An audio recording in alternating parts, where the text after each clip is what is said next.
Well, today's episode, we're going to review ChocoPro 214, which is the 2 year anniversary since ChocoPro been active during a time when we were dealing with the whole pandemic. And of course, we got the latest Ganbare Pro that took place on the 26th of March, fifth element, where, of course, the current champion of the Spirit of Ganbare World Openweight Champion will be defended for a second time. So it's going to be interesting to see, will we see a new champion or we still continue with the same. So let's get ready for another episode of the Lead It Wrestle Zone.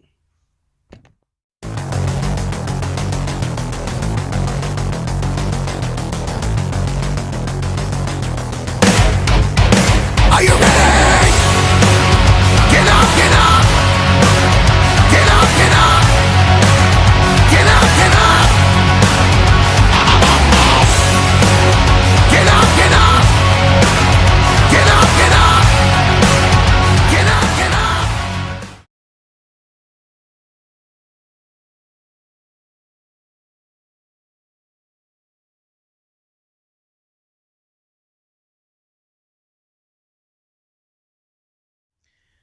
Welcome everybody to the Lead It Wrestle Zone, all things that is pro wrestling with AEW, NXT, New Japan Pro Wrestling, Impact Wrestling, the National Wrestling Alliance, various promotions, wrestlers, matches, and championships. I am your host, J-Rod here. So, as you know, this is ChocoPro 214. It happened on this current Monday in Japan. 2 year anniversary since these guys been around. And of course, we want to say congratulations to ChocoPro's very own Mei Shiruga. If you guys been aware or not, I haven't reviewed it, but I heard Mei Shiruga won the Stardom Cinderella Rumble. Some of you probably say, what? Yep, she did. Not only that, she issued a challenge to Azumi, who is the current high-speed champion. So basically, we're going to see Mei Shiruga challenge for this title. This is going to be good. Someone representing ChocoPro. So I have to say, this is going to be an amazing thing. But right now, this is their 2 year anniversary.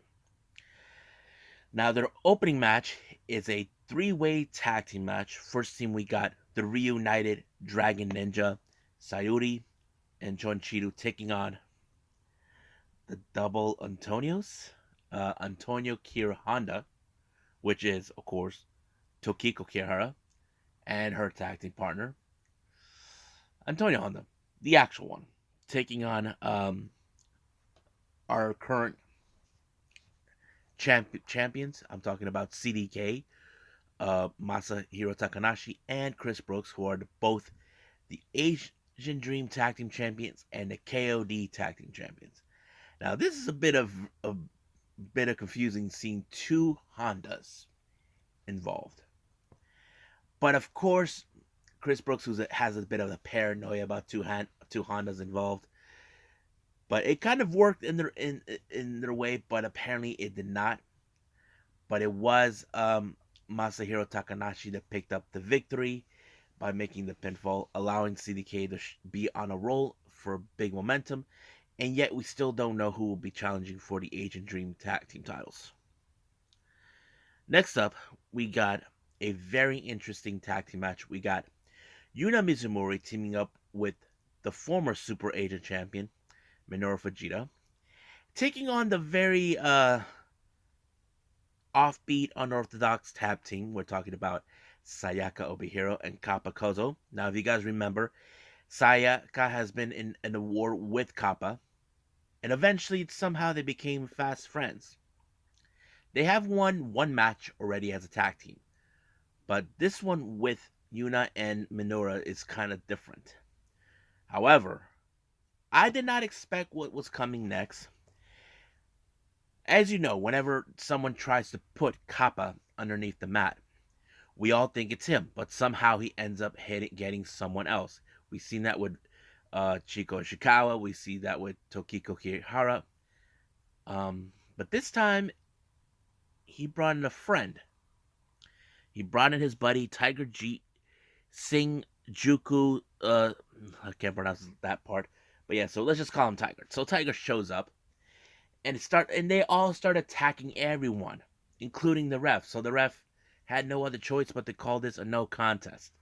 So basically, he's like, "What did Mizumori and Fujita got themselves into?" Well, I don't know, but it was crazy. Now our next match, we have Sayaka teaming up with veteran Coyote Yonayama to take on Diana's very own Aruka Umasaki and Mei Shiruga. Now here's a fun fact.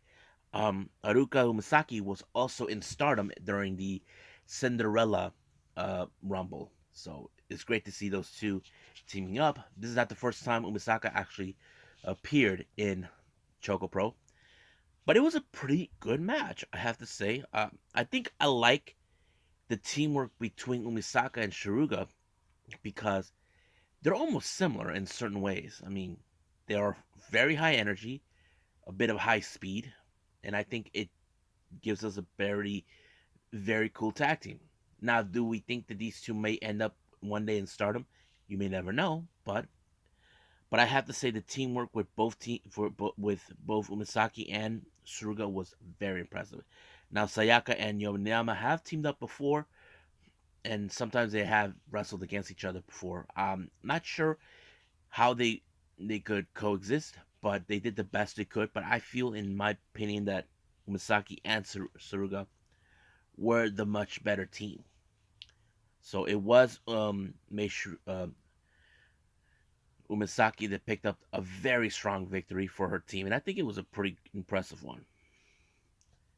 Now our next match, we have the Super Asia Championship between Bow Down to Your Majesty, the Queen herself, Emi Sakura, and the current champion Baliyan Akki. I thought this match was very, very brutal because, as you know, Emi Sakura wants to bring this title with her to the U.S. to AEW as the self-recognized prestigious title in ChocoPro slash Got to Move, and I think that would have been a great scenario.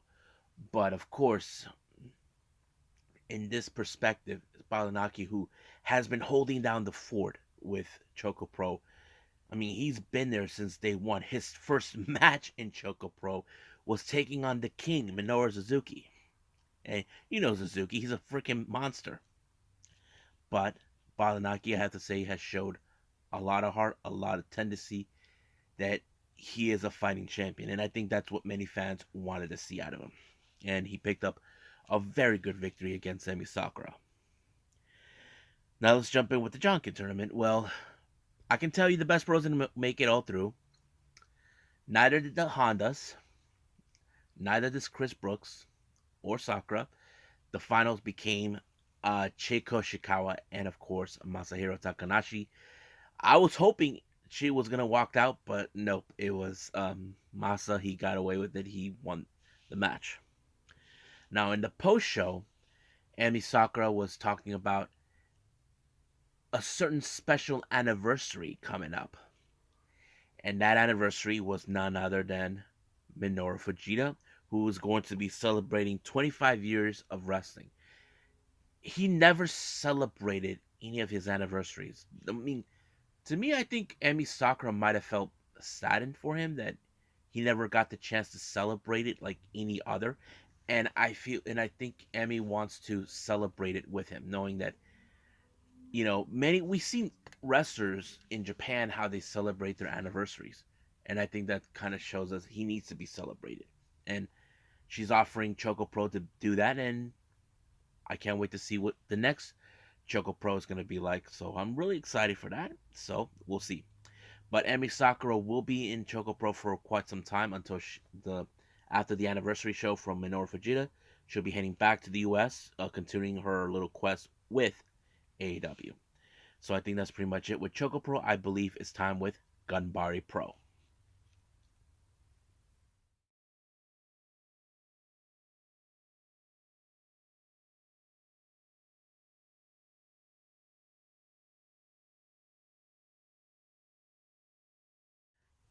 Okie dokie. So the last review I got for all of you is Ganbare Pro, Fifth Element, that took place on the 26th of this month of March. First match, we got tag team action. We got Tyson Miyaguchi teaming up with Kosuke Ishii to take on the tag team Romance Dawn, Shota, and Soma Takao. I thought this match was pretty interesting. However, right when before anything could get started, Ishii and Miyaguchi actually attacked Romance Dawn, thinking they will have, of course, the bigger advantage. But much of what Romance Dawn has showed, they showed that they're willing to be a very strong tag team. Now, we know these guys can compete in DDT, but Ganbare Pro doesn't have an actual tag team championship. I mean, I would love to see that. If I have to say the first team that has to win it would be them. And trust me, I would definitely see that.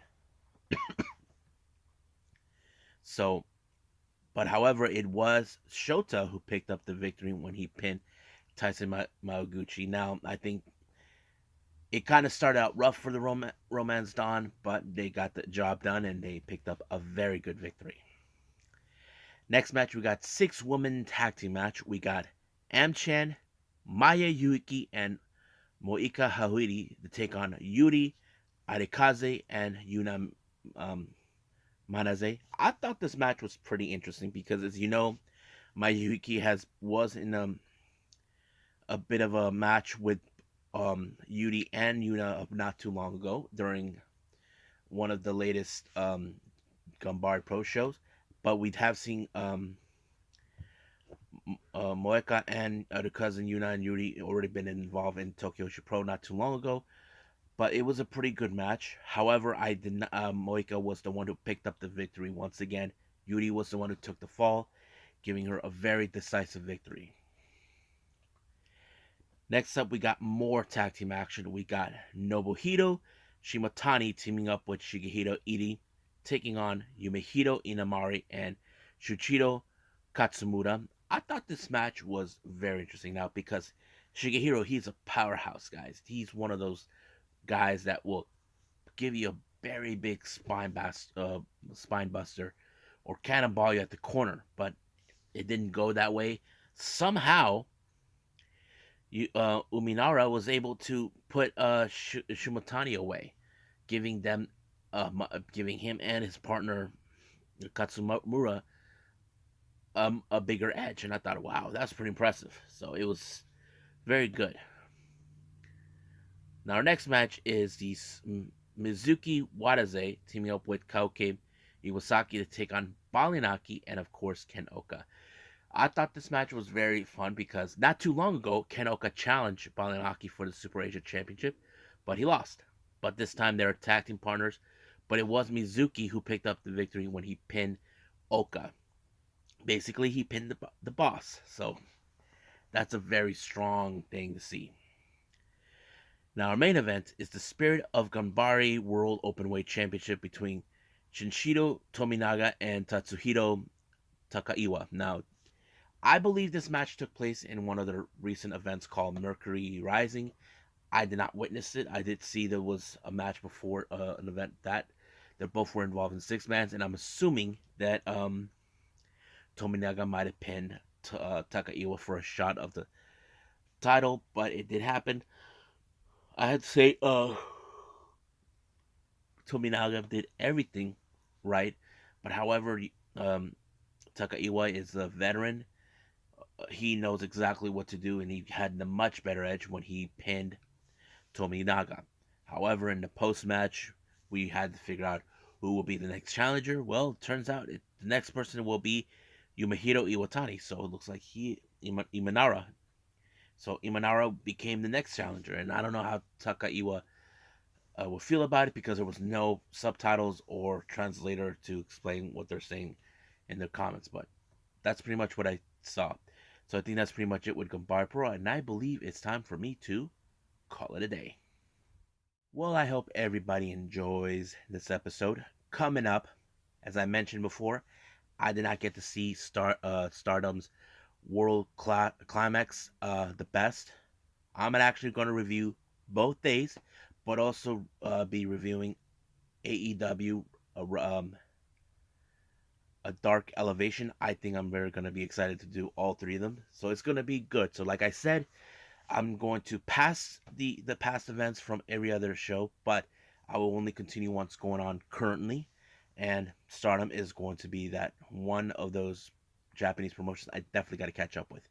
So I'll explain much of it a little bit by little what's been going on, and I think hopefully we'll pick it up. So for now, I'll see you guys on the next DWZ time, same DWZ channel. I must bid all of you adieu. So goodbye. Mwah. And have a nice day. Bang.